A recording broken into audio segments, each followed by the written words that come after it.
Judy said on July 4th, 2026, in no uncertain terms, Trump told her while she was part of the transition team that, and she's saying this all over the place, not just telling me.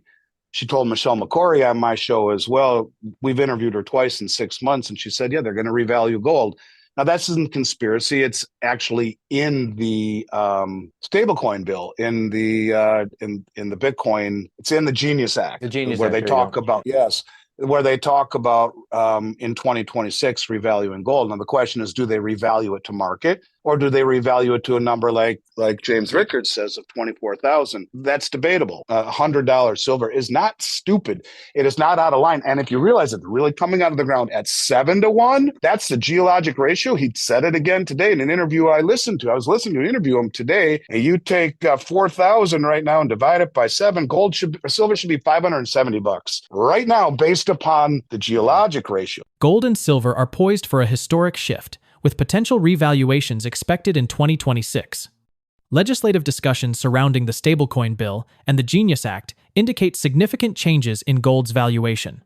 At the same time, historical gold-silver ratios suggest that silver could rise sharply in tandem with gold. With growing institutional demand, the reshoring of precious metals, and geopolitical validation from countries such as China and the United States, both metals are demonstrating resilience in a market that has long been suppressed. Analysts highlight that silver, due to its geological scarcity and a 95% historical correlation with gold, could reach $100 or more if gold's value were to adjust significantly. Andy Schectman, a leading expert in precious metals and wealth strategy, explains how these developments reflect a broader trend of wealth preservation. He emphasizes that owning physical metals is not just about profiting, but about protecting wealth against dollar debasement, inflation, and a K-shaped economy where purchasing power is eroding. Schectman points out that market dynamics, institutional accumulation, and monetary policies are all signaling a potential surge in gold and silver prices. For investors seeking to safeguard their wealth and capitalize on these historic trends, now is the time to consider a position in precious metals. Now, we present the clips from Andy Schectman's interview. Before we continue to discuss this, please subscribe to our channel and activate the bell icon for timely updates. Thank you, and enjoy the video. Judy said on July 4th, 2026, in no uncertain terms, Trump told her while she was part of the transition team that, and she's saying this all over the place, not just telling me. She told Michelle McCory on my show as well. We've interviewed her twice in 6 months, and she said, yeah, they're going to revalue gold. Now, that's isn't conspiracy. It's actually in the stablecoin bill, in the Bitcoin. It's in the Genius Act, The Genius where Act, they there you talk go. about, yes, where they talk about in 2026 revaluing gold. Now the question is, do they revalue it to market, or do they revalue it to a number like James Rickards says of 24,000? That's debatable. We'll leave that up to the future to decide. But there's a 95% correlation in all of history between gold and silver. They don't move independently of one another. They move in tandem, not always in perfect symmetry. That's why they say gold goes first and silver goes further. My guess is that you're not going to see gold go to the moon without silver following along closely, and on a percentage basis, much, much more. What also, I think, highlights that is the amount of deliveries into this country. And, you know, everyone was saying and they still say it, that it's tariffs. And I just want to say BS, it's tariffs. It's not tariffs, everybody. That's what they want you to think. That was what enabled the free flow to come into the country. That's tariffs. You'll get it back at some point. But for now, we need it because it's tariffs, because we have these huge short positions. And if we have to pay the tariff to cover our shorts with all the delivery requests, we're dead. So send it back. Not tariffs. They're reshoring it. And they did this before. Oh, by the way, we're going to reclassify it strategic. You think that silver's flowing back? No, some of it flowed back. Sure, some of it was tariffs, some of it was arbitrage, and some flowed back to give the LBMA another couple of weeks on their lease on life. They don't want it to blow up so fast. You know, 50 million ounces goes back there between Shanghai and COMEX. What does that give them? Another few weeks, a month? It was already trading in backwardation on Friday. It's right there. It's hanging on by a thread where there's 700 or 800 million ounces traded every day with 150 million ounce float, meaning there's 150 million ounces in silver bars that we're told. Who knows if it's all available, but they're trading 800 million ounces in deliverable spot contracts every day. I'm having David Jensen on Wednesday, who is an expert on the LBMA, and everyone should check out his Substack. He's fantastic. I read him everything he puts out. This is exactly what he's been saying. This is what I've been saying to you since 2020, that there is a rush, which starts out slowly and quietly, to accumulate. It started with the others in 2020, the big group that came on the Commitment of Traders report. Who are they? They're sovereign wealth funds. Who are they? They're central banks wearing a different hat. They're their friends. They're their associates. They're the biggest money in the world, but the most well-informed money in the world. And then it's the central banks. It's the commercial banks. Now we get validation from China and from the United States that it's really important to hold this stuff. And we can see this. We see the exchanges breaking down. If you don't, you're not paying attention. So yes, this is changing very fast. And I think that you can only manipulate a market over a period of time by pushing in the direction that it is going. And it was easy to hold down gold and silver for all these years in a world where the dollar was revered and our policies and our currency and our institutions were trusted. Are any of those things true anymore? Maybe not. And if so, you're seeing a slow motion rush, not too fast to cut off the nose to spite the face. Everyone said, why don't they just drain the LBMA? Because it would be over like that. Instead, you bleed it by a million paper cuts. And at some point, that becomes the patient starts bleeding out from all the paper cuts. Then everyone rushes. How far we are from that, I don't know. But I would say that to be on the wrong side of this trade right now, when you see the resiliency, the strength, where it's right back up over $50 again, after everyone's saying it'll be another 10 years before it gets back. It's over, they said, when gold broke through 4,000 down to 3,900. It's over. No, it's not. When you have the chief investment officer of Morgan Stanley saying put 20% of your assets in gold, and when I say gold, I mean silver too. He didn't say that, but I'm saying it. When you see Michael Hartnett saying no, 25%, when you see Jeffrey Gundlach saying 25%, the Bond King saying 25% isn't overweight, you see all these things happening at the highest level, talking to institutional traders. No, we're not. And silver will outpace people's expectations, and gold probably will get revalued. I do believe it will. And silver will come along for the ride. To what degree? Don't know. But even if silver was gold was marked to market on the balance sheet at $4,100, well, let's take 4,100 and divide it by $42. That's pretty easy math wise. It should be right around $100. But 4,100 divided by 42 is $98. 42 is pretty much the average gold silver ratio of the past 100 years. So silver could easily double. And it's funny if you look at the way cup and handle formations are measured. You take the top of the cup with 1980, and silver's in a 45-year cup and handle. Everyone talks about that. And breaking through 50, you're breaking through the cup. You're breaking through that resistance level, the big cup, and then the handle. It's like a double cup and handle almost. But that, if you take the way you measure that in technical analysis, you take the top of the cup and the bottom of the cup. The top in 1980, the bottom in the early 90s, $4, $50. The difference, $46. You add it to the top when it breaks through, that puts it at $96. That's 42 to 1 right now, which has been roughly the 200-year average since the Industrial Revolution. So Keith Neumeyer wasn't wrong. He's just early. And I would say that silver will follow. To what degree remains to be seen, but $100 silver is not stupid. It is not out of line. And if you realize it's really coming out of the ground at 7 to 1, that's the geologic ratio. He said it again today in an interview I listened to. I was listening to interview him today. And you take 4,000 right now and divide it by 7. Silver should be $570 right now, based upon the geologic ratio. So these numbers that seem absurd really aren't from a logical perspective. What we have right now, whether we admit it or not, is a K-shaped economy where the wealthy are getting wealthier, and the poor are getting poorer because of the inflation that is eating away at purchasing power. It's insidious, no question about it. And you have 11 states that have allowed or are moving in the direction to allow their people, their constituents, to be protected from the inflation that is built into the system, and one where you have the Fed right now that is just stopped, or they're going to stop here next month, quantitative tightening. You can see that they are going, we've been seeing lowered rates, and yet they're 50% away from their inflation target, which hasn't been hit in, I don't know, almost 60 Mhm. straight months. Mhm. They've hardly ever hit it. So inflation is real.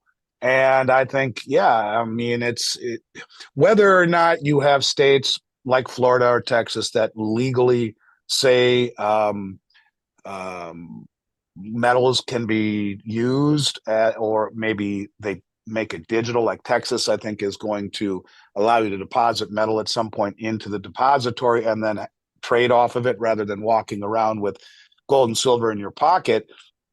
But I think, yeah, I think you're beginning to see that. And you can do it yourself. You can be your own bank by holding gold and silver. And this is, people don't quite get it because they look at the dollar index and see it's only down 9% or whatever against a basket of other crappy currencies, but measure it against silver, it's down 70% this year. Gold, even with the pullback, gold, almost 60%, even with the pullback. We're right back to where we were. But the point of it is that you measure it against gold. James Rickards measures the dollar index, measures the dollar's value since 1971 when we closed the gold window. It's $96,000 if measured in that way. But if you measure anything you buy in gold or silver over the last several years, prices are going down.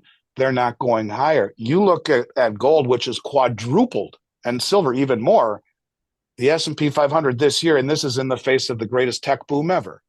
So yeah, I think that I think those are all valid points, and you own gold and silver not to become wealthy, as I always say, but because it is wealth that will protect you from a dollar debasement. And it's funny, you have mainstream media talking about dollar debasement. They call it the debasement trade. This is where they're going, and I think they realize that in order to have any hope of growing our way out of this problem whatsoever, it starts with debasing the dollar. You do that by letting gold and silver go much higher, and you do it so that you can reshore manufacturing. And that's where Judy's idea comes in of pegging gold to the back end of the bond market.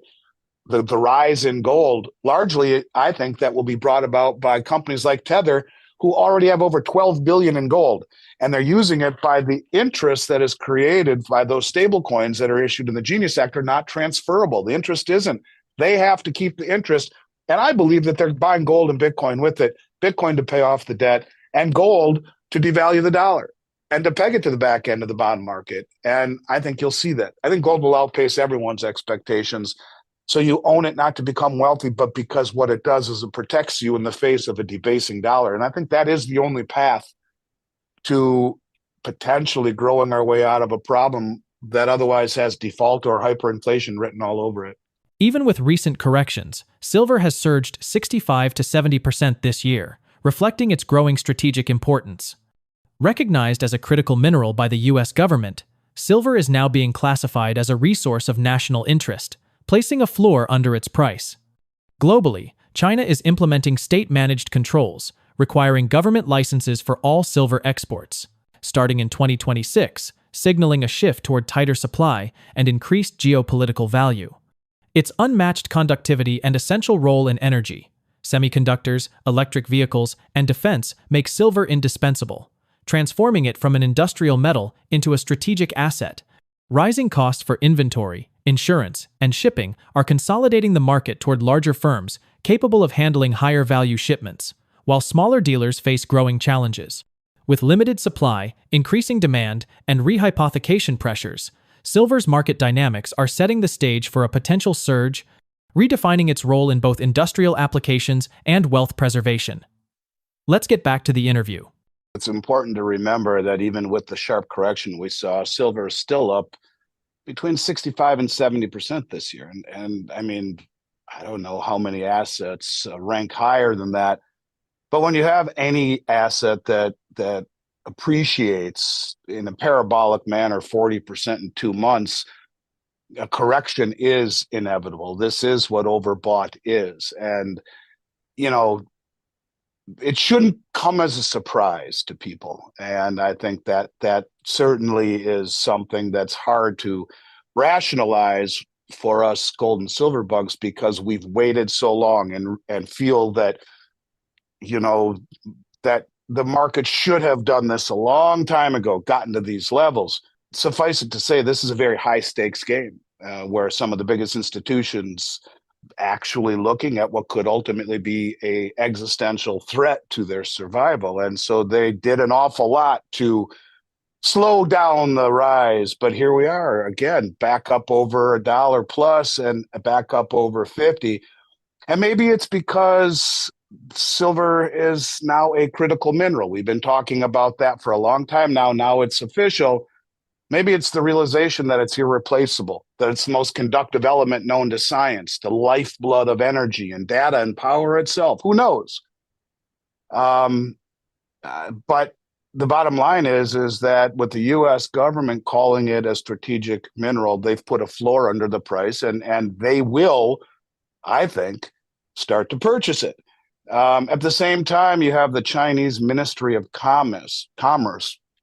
Their name is, the acronym is MOFCOM, Chinese Ministry of Commerce, has issued new rules regarding the state-traded exports of a few different commodities, including silver. So they are doing the same thing. They aim to step up, if you will, the protection of resources, and that means curtailing exports in 2026.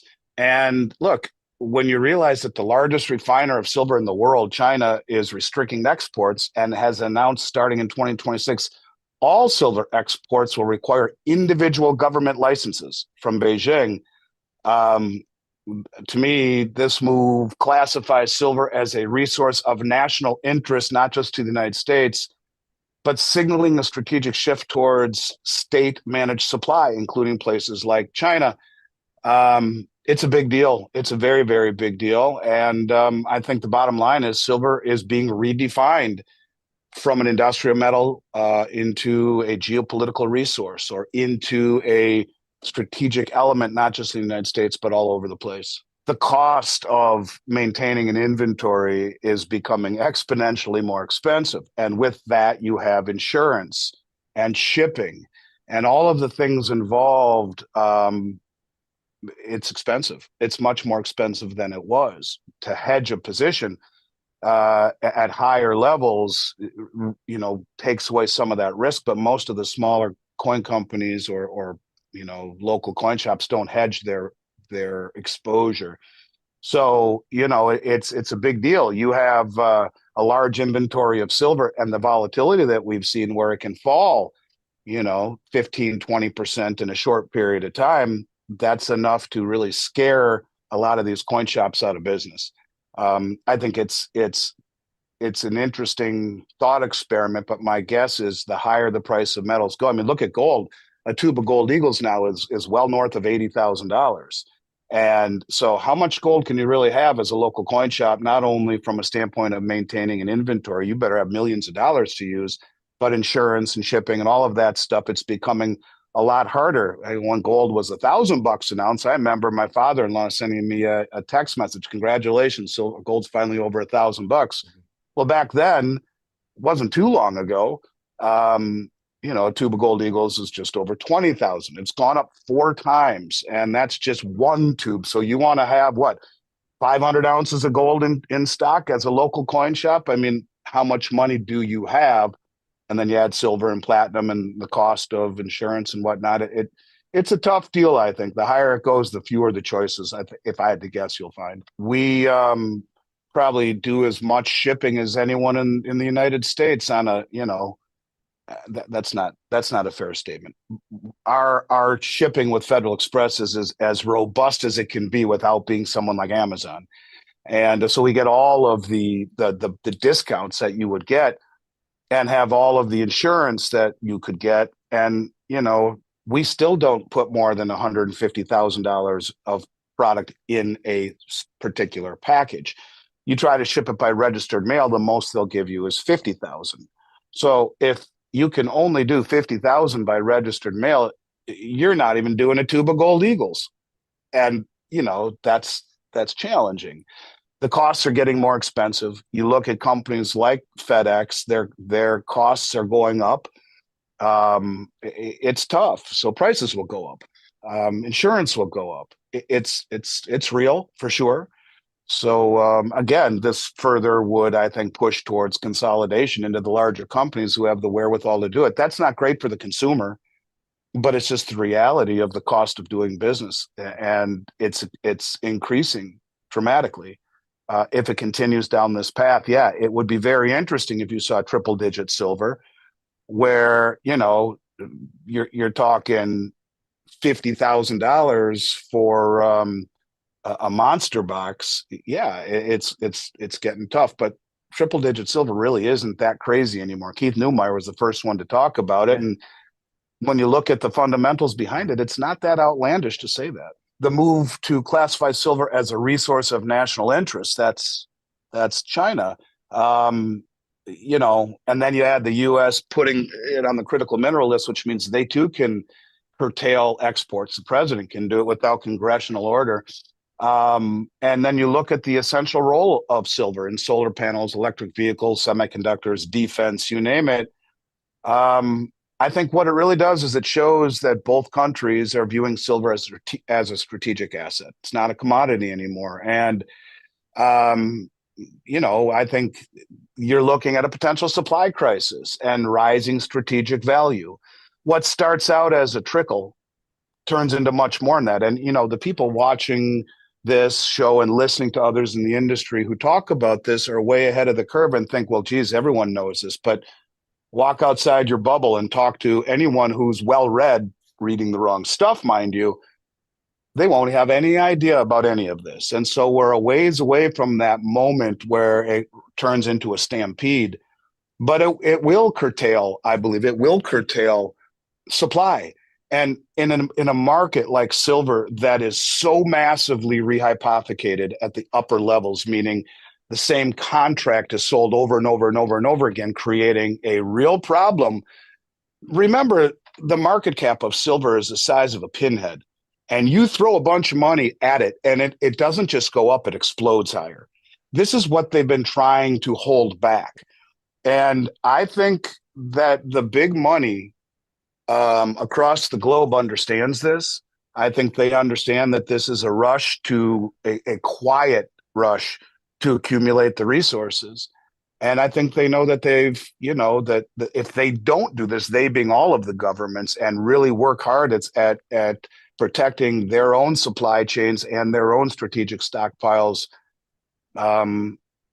silver is a necessary element. It's necessary in moving energy. It's necessary in moving civilizations. As dramatic as that sounds, there is no element on the planet that conducts heat and electricity better than silver. People say copper. Copper's too slow. Copper's going up too. It's reclassified. But silver is a needed element. It is critical. And I think it will start to affect the supply chain. I think people take for granted for far too long how easy it is to get silver. I talk to people all around the world who have a next to impossible time of getting it all around the world. I get emails every day saying it's impossible to find silver, So it's been something we've taken for granted here in the U.S. I could see that rapidly changing if all of the governments start to say, hey, we better get into a protectionism type of mode and not sell this to the United States. Silver and gold are entering a transformative phase, driven by their recognition as strategic resources on a global scale. Governments are actively reshaping supply chains with tighter controls, export restrictions, and critical mineral designations, ensuring these metals are no longer treated as ordinary commodities. Industrial demand, combined with limited availability and institutional accumulation, is creating a structural foundation for significant price appreciation. The rising costs of storage, insurance, and logistics are further consolidating the market, favoring larger firms that can manage higher-value inventories. Historically correlated, gold and silver continue to move in tandem, with silver often amplifying gold's gains. As global awareness grows, these metals are transitioning from financial hedges to essential strategic assets, critical for energy, technology, and national security. Positioning now could protect wealth and provide a hedge against currency debasement. Share your thoughts on his analysis in the comment section below. If you find this video informative, please support and turn on notifications to stay informed about our latest videos. See you in the following video. Thanks for watching.